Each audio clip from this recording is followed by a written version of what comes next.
As you can see behind me, this is my new project car. I just picked it up about 2 weeks ago.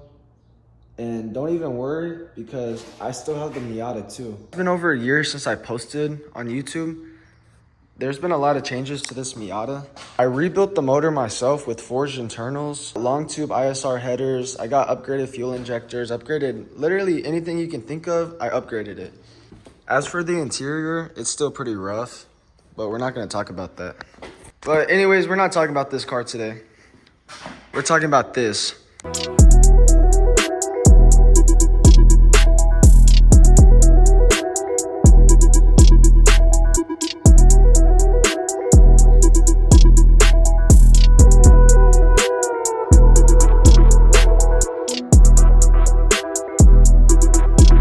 I bought it about a month and a half ago.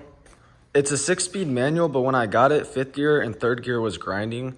So I went ahead and bought a transmission for $800 and threw it in. It's been driving really good since then. And the last owner put a lot of mods on this. He upgraded the fuel injectors, the ignition coils, the air intake. He ported the upper and lower manifold.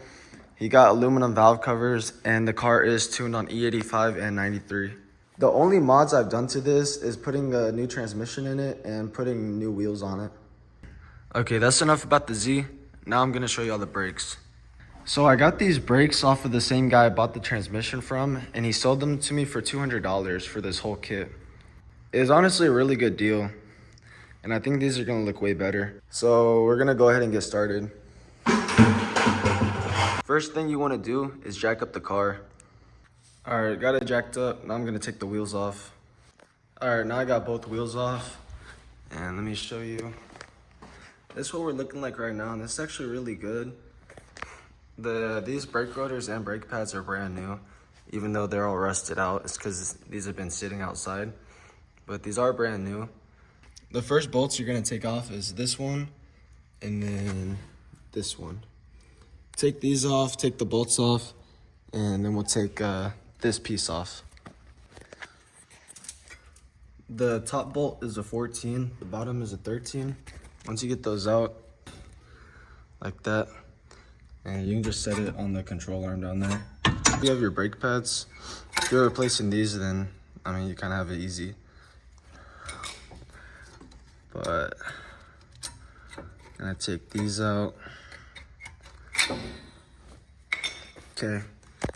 Now you're gonna remove this bolt and this bolt. I can't tell yet, but I'm probably guessing it's like a 18, 19, or 20, maybe 21, 22. I don't know, I'll let you know. Okay, I had to use the impact. Came out pretty easy. Take that bolt out. Take that bolt out. And now you got your old brake caliper. Set that to the side. And sometimes you'll have a screw in here. Just take the screw off, but for me, I don't. Hard. I mean, one hand is kind of hard. Okay, now you're gonna take this off and toss it. Now you're left with this, and you literally just reverse the process.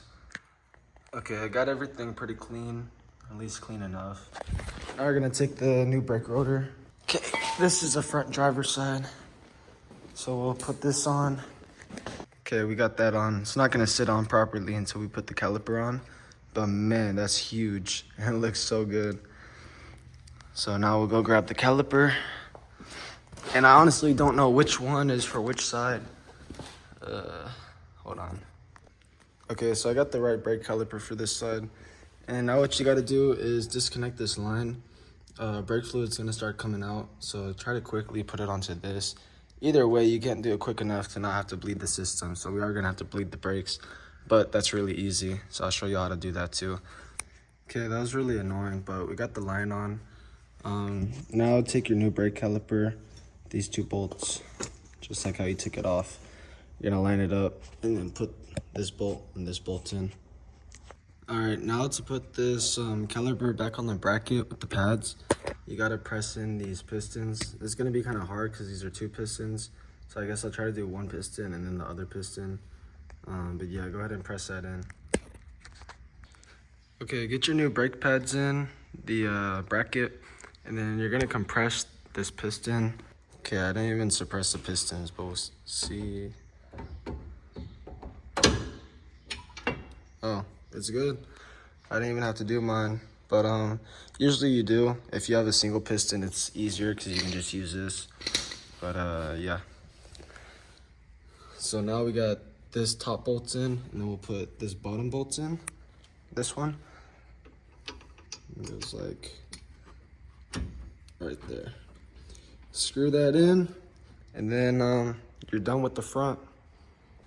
Now we're gonna do the back, and then I'll show y'all how to bleed the brakes. Okay, now we're on the back. Back driver's side doesn't really matter. Back is gonna be the same. Anyways, for this, you're gonna take off this top bolt,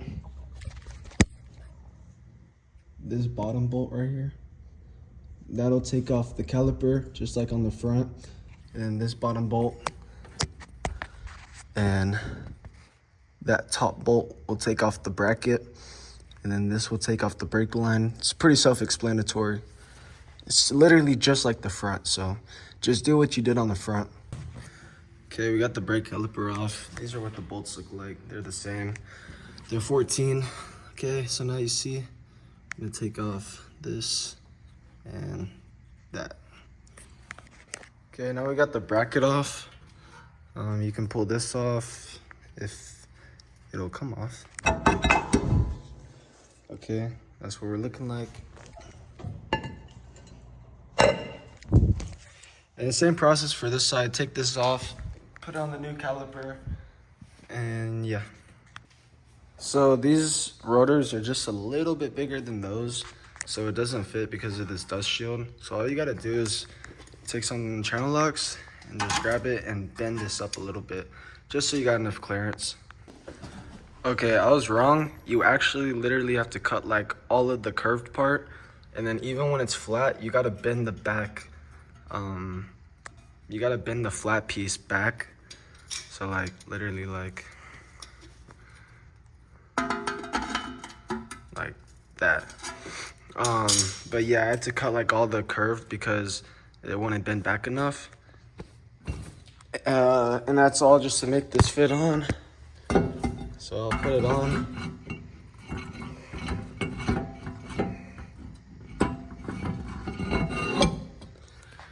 I don't know where he got these rotors from, probably eBay or something.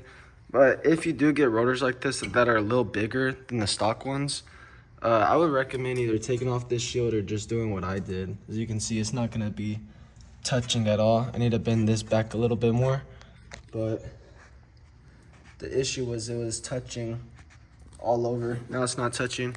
So now reverse the process, put everything back on, and yeah. Holy, this looks so much better. I love how much bigger this front rotor is. The back rotor is pretty small, but the fact that it's red makes it just look so much better. So now I'm gonna do the same to the other side, and then I'll show y'all how to bleed the brakes. It is kind of gonna suck, but if you have a friend, it'll be good.